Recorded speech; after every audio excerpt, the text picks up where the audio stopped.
हरिओम मित्रों, हिंदी बाइग्नेस अकेडमी में आप सभी का स्वागत है। आज हम हिंदी साहित्य का भक्ति काल से संबंधित शॉर्ट नोट्सों का संग्रह लेकर आए हैं। यह short notes UGC net, TGT, PGT एवं अन्य सभी परीक्षाओं के लिए अति उपयोगी प्रश्नों का संग्रह है। यह कम शब्दों में सटीक जानकारी इस शॉर्ट नोट्स में उपलब्ध है। आज स्टार्ट करते हैं। आज हम भक्ति काल, जिसे पूर्व मध्यकाल भी कहते हैं, इसका समय है 1375 से 1700 विक्रम संवत। आज हम भक्ति काल के कुछ सामान्य परिचय, जैसे कि बड़ा चीज को छोटा करके एक शॉर्ट फार्मूला में कहानी के टाइप आपके साथ प्रस्तुत कर रहे हैं। चलिए स्टार्ट करते हैं। डॉक्टर नागेंद्र के अनुसार भक्ति काल का समय है 1350 ईस्वी से 1650 ईस्वी। भाषा की उत्पत्ति कैसे हुई? मोनियर विलियम्स के अनुसार भक्ति शब्द की उत्पत्ति भज धातु से हुई है, जिसका अर्थ है सेवा करना या भजन है, अर्थात श्रद्धा और प्रेम पूर्वक इष्ट देवता के प्रति आसक्ति। नारद भक्ति सूत्र में भक्ति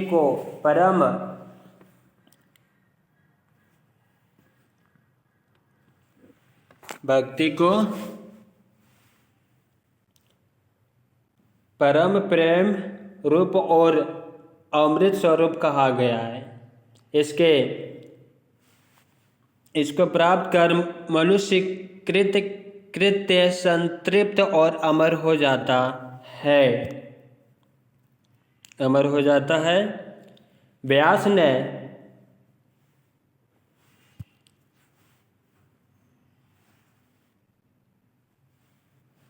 ने पूजा में अनुराग को भक्ति कहा। भक्ति शब्द का प्रथम उल्लेख श्वेतर उपनिषद में मिलता है, परंतु पुराणों में इसका उल्लेख उपनिषदों की अपेक्षा अधिक हुआ है। भागवत गीता के 7 से 12 अध्याय में भक्ति का उल्लेख है। भक्ति के आद्य आचार्य रामानुज थे। प्रारंभिक भक्त कवि दक्षिण के अलवार संत थे। उनमें से अनेक आवर्त थे और एक महिला भक्त संस्कृत नाम गोदा या अंडाल नाम की प्रसिद्ध स्त्री भक्ति थी, जिन्हें दक्षिण की मीरा कहा जाता है।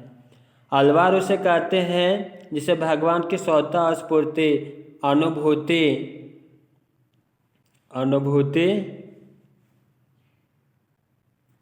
होती है और वे भाव विभोर होकर ईश्वर को आत्मसमर्पित करते हैं। अलवारों में सबसे अधिक लोकप्रिय नाम अलवार था। यह सट्ठा कोपी जाति से शूद्र थे। अलवार संतों में भावपूर्ण गीत तमिल भाषा में नलियर दिव्य प्रबंध कम्य में संग्रहित है, जिसे तमिल वेद भी कहा जाता है। दिव्य प्रबंध काव्य के संकलनकर्ता रंगनाथ को अपने पति मान कर अंडाल भक्ति में लीन रहती थी। रंगनाथ मुनि को श्री संप्रदाय का प्रथम आचार्य माना जाता है। इनका दार्शनिक ग्रंथ न्याय तत्व संस्कृत में है। रंगनाथ रामानुजाचार्य के पूर्ववर्ती आचार्यों में प्रथम है। रंगनाथ मुनि पुंडरीक्ष, राम मिश्र, रमणाचार्य, रामानुजाचार्य भक्त कवि के प्रमुख संप्रदाय है। भारत में भक्ति का प्रचार प्रसार करने का श्रेय वैष्णवाचार्यों को जाता है। इनकी समय अवधि 11वीं सदी से 16वीं सदी तक मानी जाती है। वैष्णव भक्तों के आचार्यों का आधार ग्रंथ भागवत महापुराण माना जाता है। वैष्णव भक्तों के प्रमुख संप्रदाय और उनके वैचारिक आधार ग्रंथ निम्न प्रकार है। दक्षिण भारत में भक्ति परंपरा वैष्णव भक्त और शैव भक्त हैं। वैष्णव भक्त जिसे अलवार कहते हैं 12 है। शैव भक्त जिसे नयनार कहते हैं 63 है।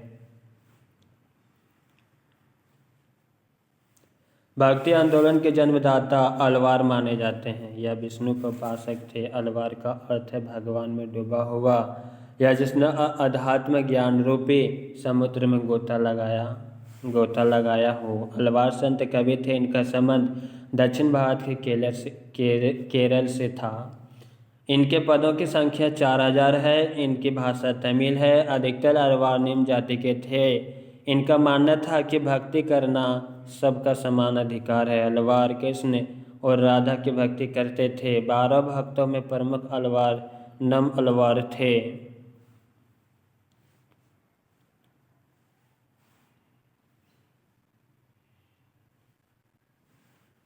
भक्ति द्रविड़ उपजी लाय रामानंद। उक्ति के अनुसार भक्ति आंदोलन का उदय दक्षिण भारत में तमिल प्रांत के अलवार संतों की परंपरा से हुई। 10वीं से 13वीं शताब्दी तक भक्ति आंदोलन रामानुजाचार्य, माधवाचार्य, निम्बर्काचार्य द्वारा दार्शनिक आधार प्राप्त कर उत्तर भारत में फैला। उत्तर भारत में भक्ति आंदोलन को नवीन रूप में प्रचारित करने का श्रेय रामानंद को जाता है। इम्पोर्टेंट भक्ति का उदय दक्षिण भारत में हुआ। हिंदी साहित्य के इतिहास में भक्ति काल का महत्वपूर्ण स्थान रखता है। आदिकाल के बाद आए इस युग को पूर्व मध्यकाल भी कहा जाता है। इसकी समय अवधि 1375 विक्रम संवत से 1700 विक्रम संवत तक मानी जाती है। यह हिंदी साहित्य का श्रेष्ठ युग है, जिसको जॉर्ज ग्रियर्सन ने स्वर्ण काल कहा, श्याम सुंदर दास ने सौर युग कहा, आचार्य रामचंद्र शुक्ल ने भक्ति काल कहा, हजारी प्रसाद द्विवेदी ने लोक जागरण काल कहा, रामविलास शर्मा ने भक्ति को लोक जागरण काल नाम दिया।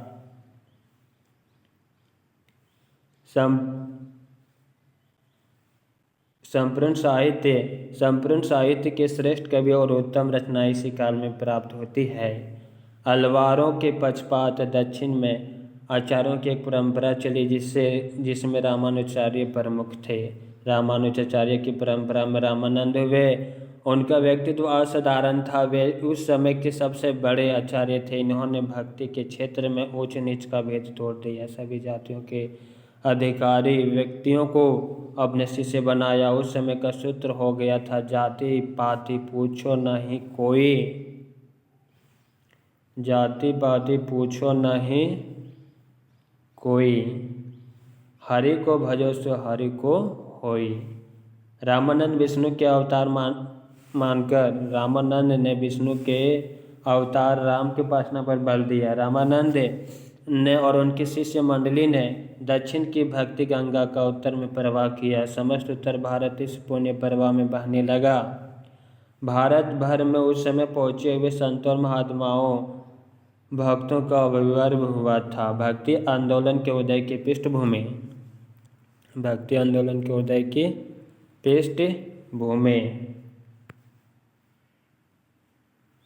जॉर्ज ग्रियर्सन ने भक्ति आंदोलन के उदय का कारण ईसाइयों की देन कहा।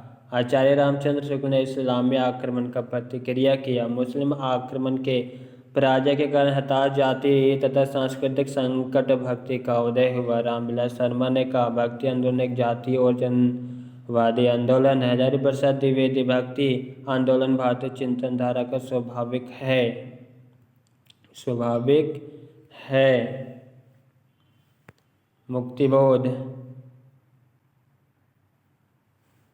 मुक्तिबोध ने कहा, ऐतिहासिक सामाजिक शक्तियों के रूप में जनता के दुखों व कष्टों से हुआ है। भक्ति आंदोलन के उद्गम स्थल से संबंध महत्वपूर्ण विद्वानों के मत निम्नलिखित है। आचार्य रामचंद्र शुक्ल के अनुसार भक्ति का जो सोता दक्षिण की ओर से धीरे धीरे उत्तर भारत की ओर पहले से ही आ रहा था, उसे राजनीतिक परिवर्तन के कारण शून्य पड़े हुए जनता के हृदय क्षेत्र में फैलने के लिए पूरा स्थान मिला। हजारी प्रसाद द्विवेदी ने कहा, मैं जोर देकर कहना चाहूँगा, अगर इस्लाम नहीं आया होता तो भी इस साहित्य का 12 आना वैसा ही होता जैसा आज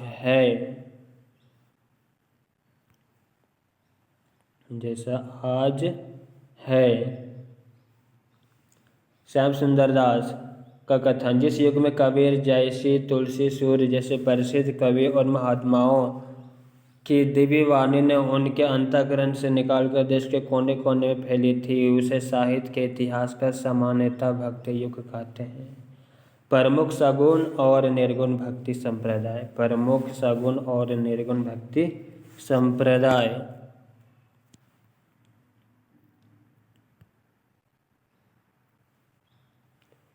भगवान शिव से जुड़े संप्रदाय को शैव संप्रदाय कहते हैं। शैव संप्रदाय के भी कई विभाजन है। एक समय था जबकि भगवान ब्रह्मा की पूजा आदि का व्यापक प्रचलन था। फिर भगवान विष्णु की पूजा आदि का व्यापक प्रचलन हुआ। फिर भगवान शिव की पूजा आदि का व्यापक प्रचलन बढ़ा। दक्षिण भारत में भगवान शिव की पूजा का खास प्रचलन है। भारत के धार्मिक इतिहास के साथ अंग्रेज काल में छेड़खानी करने और उनका विकृतीकरण करने के कारण धर्म में सैकड़ों तरह के विरोधाभास फैल गए। शैव मत का मूल रूप ऋग्वेद में रुद्र की आराधना है। 12 रुद्रों में प्रमुख रुद्र ही आगे चलकर शिव, शंकर, भोलेनाथ, महादेव कहलाए।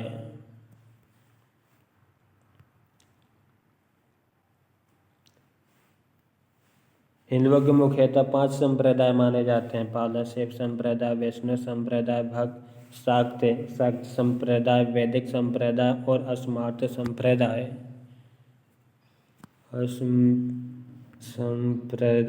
उसके बाद चावक संप्रदाय तो लुप्त हो गया, लेकिन बाकी सभी संप्रदाय प्रचलन में है। सबसे प्राचीन संप्रदाय शैव संप्रदाय को ही माना जाता है।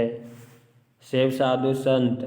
शैव साधुओं को नाथ, नागा, अघोरी, अवधूत, बाबा, औघड़, योगी, सिद्ध आदि कहा जाता है। शैव संतों में नाग साधु और 10 नामी संप्रदाय के साधुओं की ही प्रभुता है। सन्यासी संप्रदाय से जुड़े साधुओं का संसार और गृह जीवन से कोई लेना देना नहीं होता। गृहस्थ जीवन जितना कठिन होता है उससे 100 गुना ज़्यादा कठिन नागाओं का जीवन है। शैव संप्रदाय और धर्म के बारे में महत्वपूर्ण तथ्य है।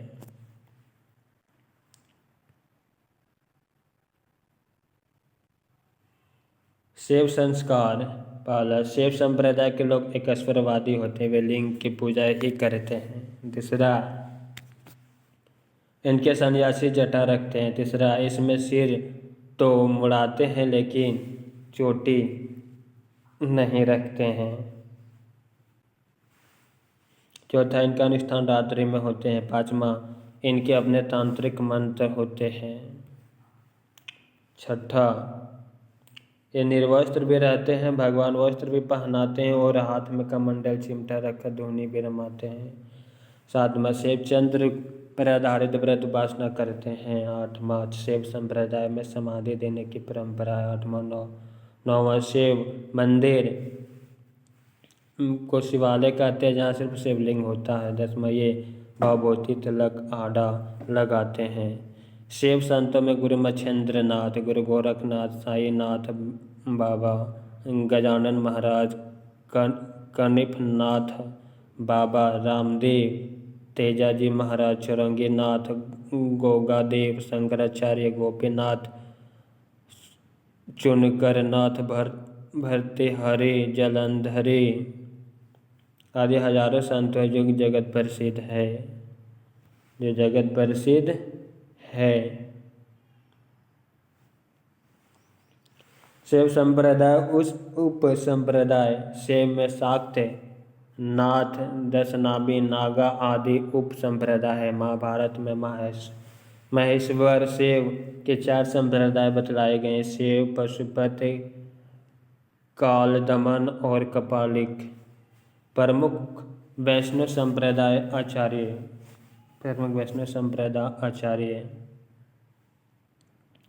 विष्णु उनके 10 अवतारों के प्रधान देव मानकर उनकी आराधना करने वाले वैष्णव कहलाते हैं। वैष्णव संप्रदाय में विष्णु पूजा का स्थान दिया गया है। इसके अंतर्गत 5 रात्र नारायणी एवं सतवत संप्रदाय को स्थान दिया गया है।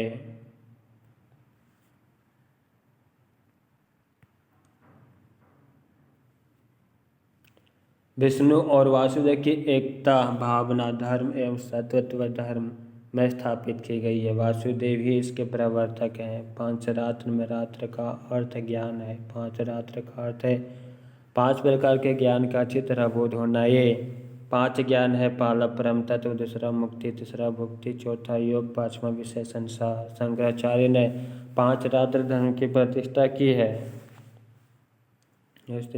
है।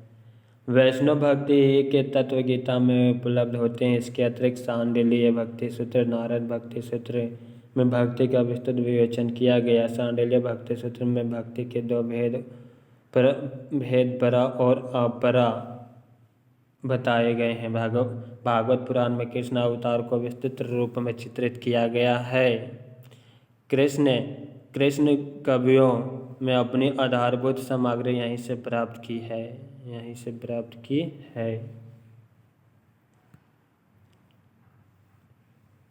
प्रमुख वैष्णव आचार्य। वैष्णव भक्ति संप्रदाय को स्थापित करने वाले आचार्यों का काल 11वीं सदी से 16वीं सदी तक है। इन आचार्यों में प्रमुख है, पहला रामानुजाचार्य हैं। प्रवर्तक रामानुजाचार्य तथा इन्होंने ब्रह्मसूत्र पर श्री भाष्य की रचना की है। दर्शन विशिष्ट देत है। रामानुजाचार्य का समय 1017 से 1127 ईस्वी। इन्होंने राम को विष्णु का अवतार मानकर इनका सिद्धांत को विशिष्ट द्वैतवाद श्री संप्रदाय कहते हैं। वे भक्ति को मुक्ति का साधन मानते हैं। इन्होंने तत्वमसि का अर्थ किया है तो उसका सेवक है। भगवान की शरण में दास्य भाव से जाकर ही जीवात्मा का कल्याण होता है। इनसे सर्वाधिक प्रभावित हिंदी कवि गोस्वामी तुलसीदास है।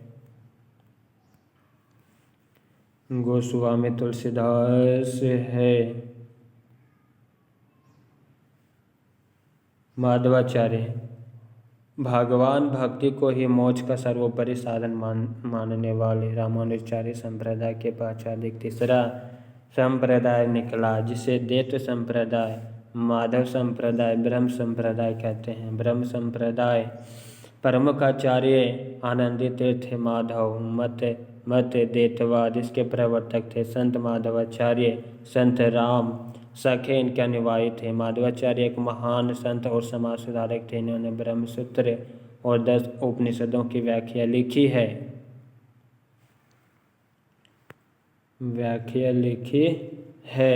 इनके संप्रदाय को ब्रह्म संप्रदाय के रूप में इसलिए जाना जाता है क्योंकि आध्यात्मिक गुरु के उत्तराधिकार में अपने पारंपरिक मूल्य का उल्लेख करते हुए ब्रह्मा से उत्पन्न हुआ कहा।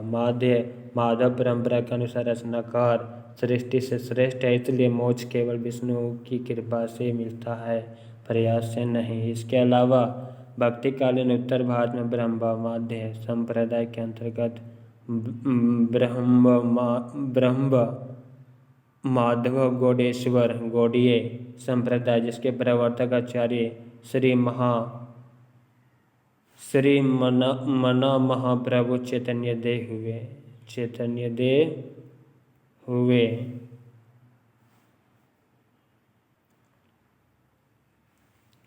माधवाचार्य का जन्म 1199 ईस्वी दक्षिण भारत के बेलीग्राम में हुआ था। दीक्षांत नाम आनंदी तीर्थ था।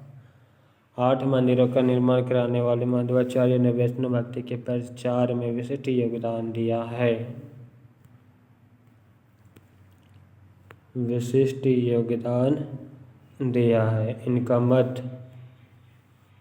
इनका मत द्वैतवाद ब्रह्म संप्रदाय कहलाता है। इन्होंने अद्वैतवाद का विरोध किया। ये जगत को सत्य मानते हैं तथा ईश्वर को जीव में भेद नहीं मानते। वास्तविक सुख की अनुभूति ही मुक्ति है, जिसे अमला भक्ति से प्राप्त किया जा सकता है।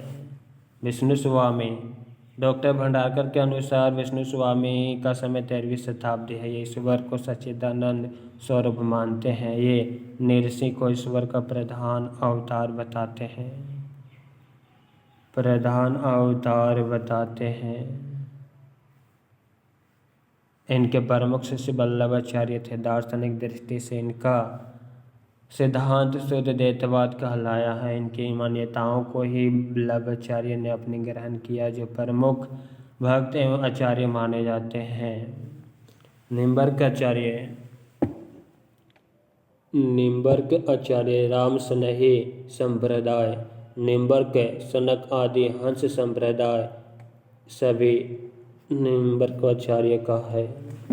प्रवर्तक निम्बर्क आचार्य जी, निम्बर्क आचार्य जी प्रवर्तक है।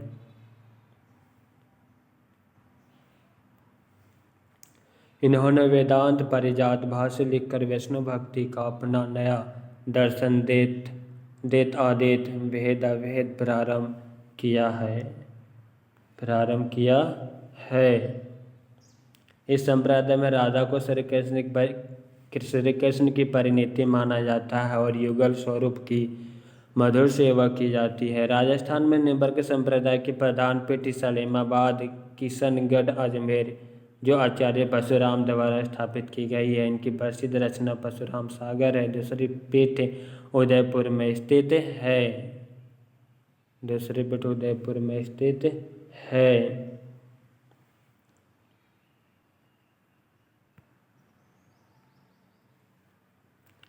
डॉक्टर भंडारकर ने इसका समय 1162 ईस्वी के आसपास माना है। इसका दार्शनिक मत देतादेतवाद भेद अभेदवाद कहलाता है। जीवांश है तथा ब्रह्म अंशी है। भक्ति ही मुक्ति का साधन है। कृष्ण विष्णु के अवतार है। स्वामी हरिदास का सखी संप्रदाय इसकी एक शाखा है। वल्लभाचार्य वल्लभ संप्रदाय पुष्टि मार्ग की स्थापना की है।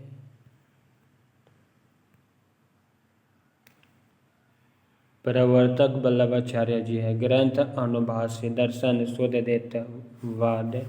इस संप्रदाय के लोग कृष्ण भक्ति पर बल देते हैं। वल्लभाचार्य जी ने वृंदावन में श्रीनाथ मंदिर की स्थापना की है। वल्लभाचार्य जी के पुत्र विठलनाथ ने अष्टछाप कवि मंडली का गठन किया। नाथ द्वारा संप्रदाय की प्रमुख पीठ है।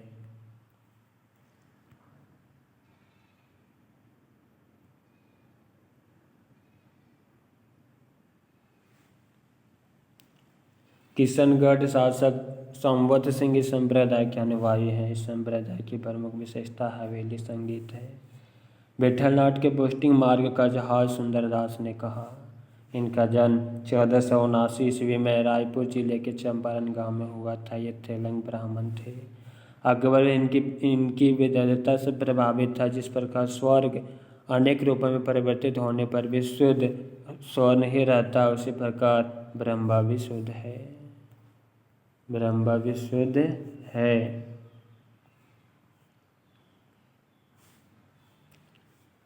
की 3 शक्तियाँ हैं, संधिनी, संवित, हरदिनी शक्ति। इसी से वह क्रमशः सत, चित, आनंद को प्रकट करता है। जीव के 3 रूप हैं, शुद्ध जीव, संसारी जीव, मुक्त जीव। भगवान के पोषण या अनुग्रह से ही भक्ति प्राप्त होती है। ऐसा मानने के कारण इनके मत को पुष्टि मार्ग कहा जाता है। साधन सापेक्ष भक्ति को ये मर्यादा भक्ति और आराधना निरपेक्ष भक्ति को ये पुष्टि भक्ति कहते हैं। पुष्टि भक्ति को मर्यादा भक्ति से श्रेष्ठ मानते हैं। वल्लभाचार्य के पुत्र गोस्वामी विठलनाथ ने भी वल्लभ संप्रदाय के प्रचार प्रसार में योगदान किया। गोस्वामी विठलनाथ ने पुष्टि मार्गीय भक्ति पद्धति को देश भर में प्रचारित किया और अष्टछाप की स्थापना की। अष्टछाप के कवियों में 4 वल्लभाचार्य के शिष्य और 4 गोस्वामी विठलनाथ के शिष्य थे। वल्लभाचार्य के लिखे प्रमुख ग्रंथों का नाम है अनुभाष्य, सुबोधनी टीका, तत्वदीप निबंध, श्रृंगार रस मंडन तथा वेद मंडन।